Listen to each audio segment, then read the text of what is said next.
a castle. All right, yeah. So, I'm Cynthia Griffin. I'm with Foam Frat. I got Jason Bowman with me, and we are at Castlefest2018, and it's really loud. And as you can see, there's a whole bunch of ultrasound machines back here, and a lot of people practicing. And so we're gonna walk through this castle. We're gonna walk through this castle, and we're gonna go to my hotel room. Really nice, awkward, so that we can have a quick little impromptu interview.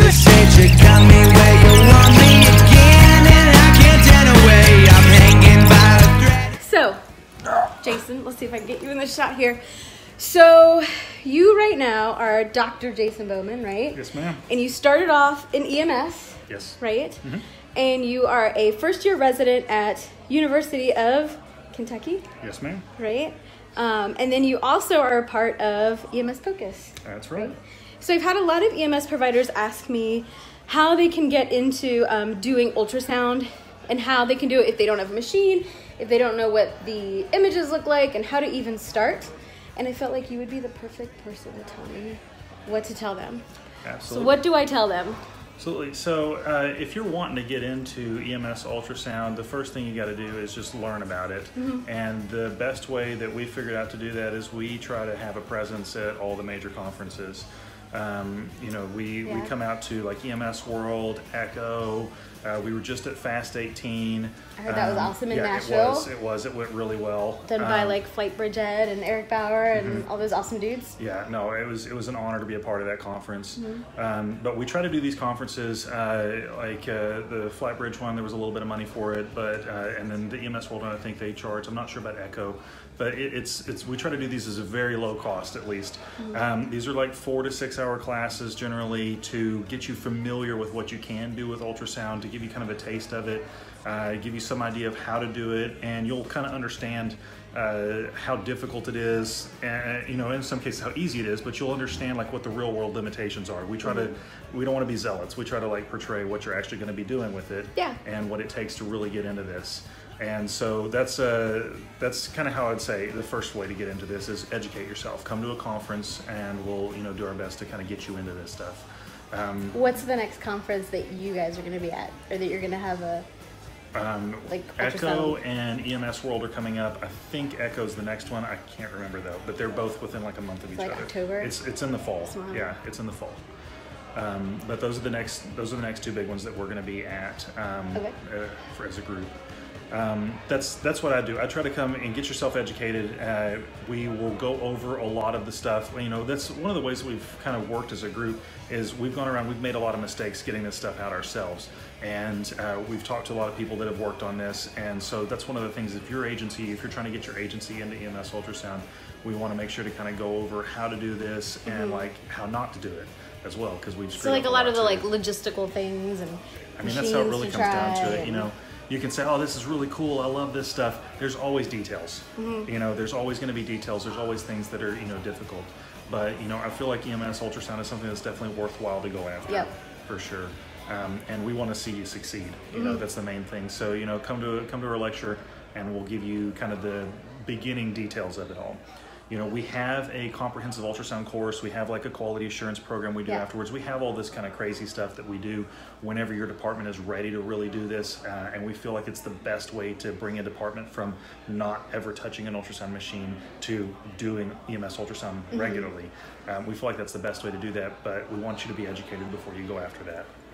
I think that sounds brilliant. And then there's also, what about if someone wants like a resource? Like what kind of resource can I use to help me understand what the fuzzy images on the screen are? So we have a handbook that we've made. I worked really hard on that along with the other guys. Does it look like this? It does. It does. Shameful it looks plug. just like that. It's awesome. Actually my book. Awesome. He didn't know about this, but I have it. No. And I'm going to get a signature on it. Oh, nice. It'd be worth something. No, but no, I've seen your book, your point of care ultrasound book. Somebody told me about it. This guy named like Brenton Miller or something told me about the book. Yeah. No, I'm just kidding. Brandon. Yeah, everybody mispronounces his name. I know. So no, he told me about this book. I checked it out. Brendan. Yeah, that's it. No, Brandon. Everybody calls him Brendan. No, it's me smart, right? Yeah. Anyway. So he told me about this book. I checked it out. I was already credentialed in ultrasound through residency, but it's really, really good. And I feel like it even helps like the novice. to understand kind of what all the parts of ultrasound are. And there's using like probology and knobology and all that stuff. So yeah, that's the book started off as something that I made for my medics whenever I ran a pre-hospital ultrasound course, and that's or program rather, and that's kind of why it's the way it is. I wanted the medics, we have our protocol book. So at 2 o'clock in the morning, you're a fairly new medic, you haven't run an OB emergency before.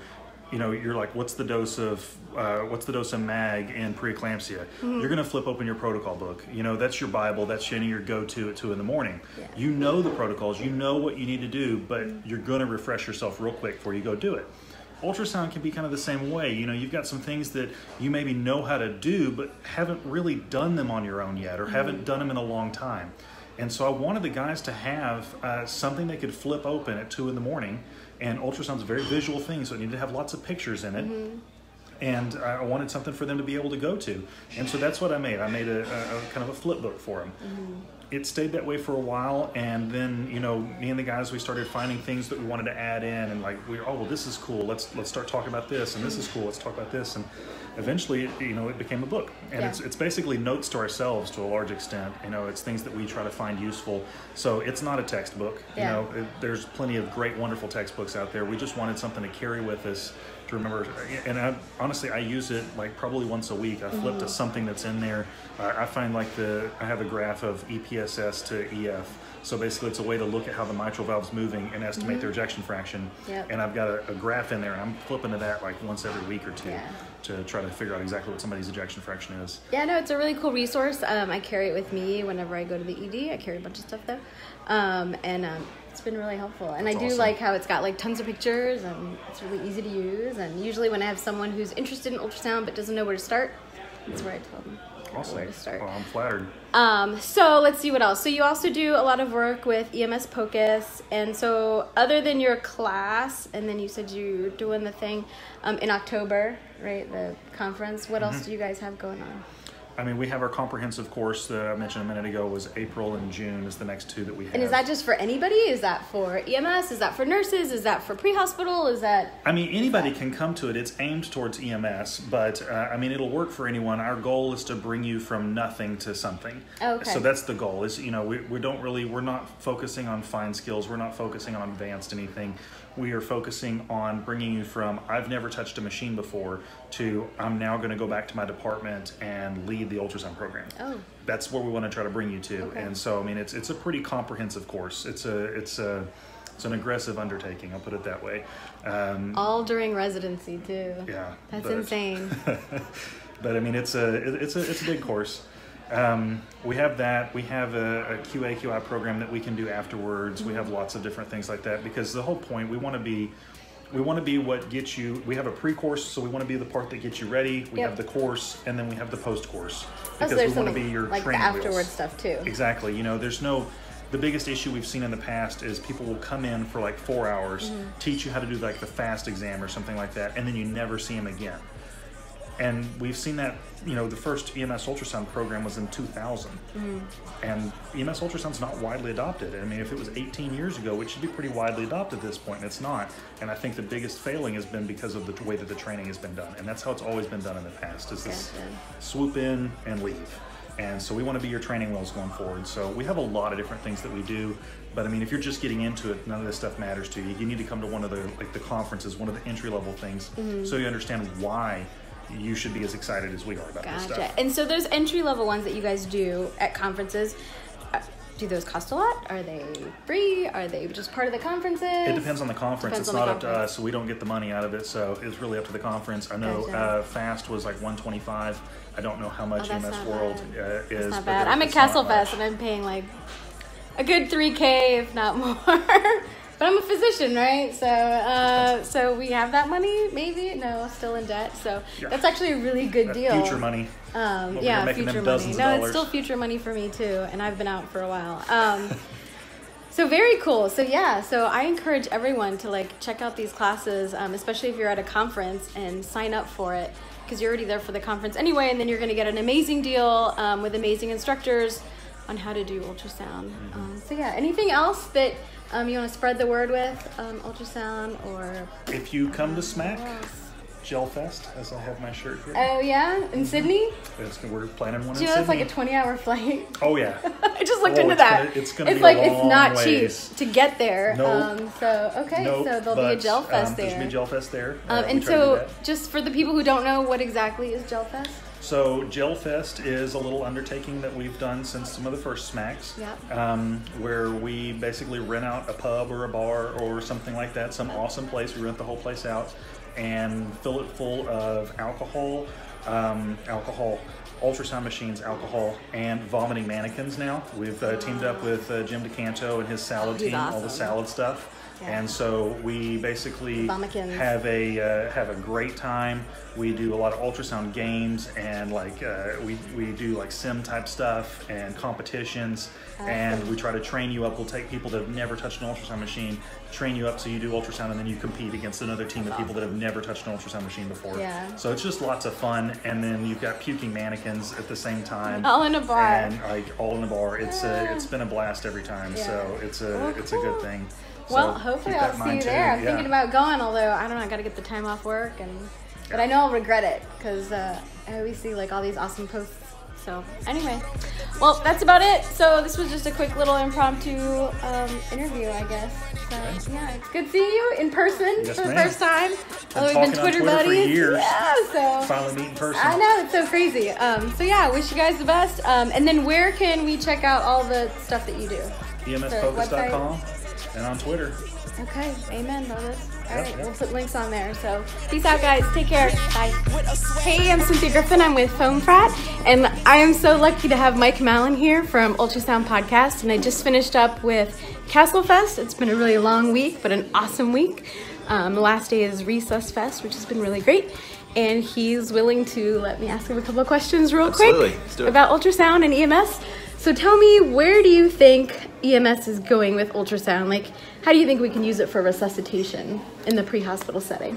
Oh, I don't know. I don't know exactly where it's going. I know where I'd like to see it go. Where would you like to see it go? I'd like to see... So we can make it happen. I would like to see EMS start using ultrasound for pulse checks. Oh yeah? In the field. How so? Because I think there's a lot of pseudo PEA out there that's not really PEA, and patients could benefit from some epi and probably not pushing on a heart that's beating. So I think the way to do it would be to get a portable machine, something small. Yeah. I'm not going to name any names. Of course not. But something small that's easily portable and kind of rough and tough for EMS. And instead of just feeling for the pulse, also using the ultrasound probe itself to look for the pulse, because the majority of our cardiac arrest care is happening in the field right now. Very little of it even makes its way to the hospital. So we've got to teach these providers, who are really obviously our first responders, but probably our most important responders, how to do this, right? I mean, it just makes sense. So you're saying more to look at the heart, like cardiac, or are we looking at femoral? I think you could do both. I mean, nobody's done the study, right? Yeah. So what we need some literature to say what's the easiest way to do it. I think the heart would take some education. Femoral artery or something like that would be a little bit easier to look at.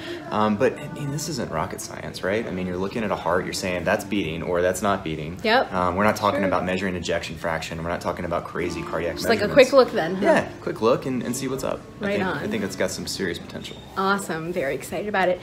One of the other things that we touched on here in Castlefest was using TEE, so transesophageal echo, which you mentioned something about how it's easy just to slide it in, and then you don't even have to stop compressions anymore.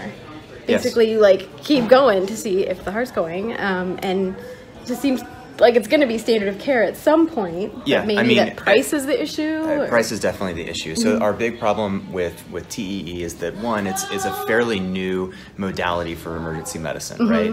Most critical care docs, most emergency medicine docs haven't used it in the past. It's been in the closet in the cardiologist office, and we're just sort of starting to play with it. But now that a few of us have started using it, we've realized how beneficial it really can be in cardiac arrest, because you can decrease your pulse duration time. Yeah, because then you don't have to say, hold on a second, I'm trying to get my images. Exactly, you've already got your image, you're watching compressions happen, and then the patient can, or the provider can pause, and then way less than 10 seconds, you're going to be able to tell whether there's cardiac activity. You can also direct your CPR, so you can improve the quality of CPR by looking at the heart itself during compressions. I think it's going to be a game changer in resuscitation, and I think the thing that's going to happen is we're going to see cheaper TEE probes come out that are more affordable, don't do all the crazy stuff the cardiologists need, but can give us a good view of the heart during cardiac arrest. Awesome. Oh, I can't wait till that happens, till the price goes down and we just use it all the time. It's like, yeah, it'll be $50. Wouldn't that be nice? It won't be that cheap. So tell me, what's going to be next for you? Well, I'm gonna leave here and go back to work and work some shifts. Me too. And pay back all the Day time. shift or night shift? Both. And pay back all the time that I spent in Kentucky. And then we are having another conference in Bend this year. It's gonna be kind of a small one, a little more intimate than Castlefest because we're just kind of trying it out. That's where I live. I don't live in Kentucky. I'm in Oregon. So that'll be in June. Cool. Yeah. One last question. Okay. What do you do to chill? What do you do after like a horrible shift? And you can't say like hang out with my family or friends. Like what do you do to just relax, get it all I work out. out of your mind? Yeah. You work out? I got a gym in my garage and I go work out Do you for do like CrossFit? 2 hours straight. Not really. I used to, but I kept injuring myself, so You know now how I do. you know how like someone does CrossFit? I do old man CrossFit now. They'll tell you. Okay. It's just like, it's like I do CrossFit light. Nice. Well, at least you work out. That's really good. It's something. I need to do that one day. So thanks a lot Thank you for so much. taking these like couple minutes to talk Yeah, with this has me. been great. And Thank you. Strong work. check out his ultrasound podcast. It's Do it. amazing. Bye guys.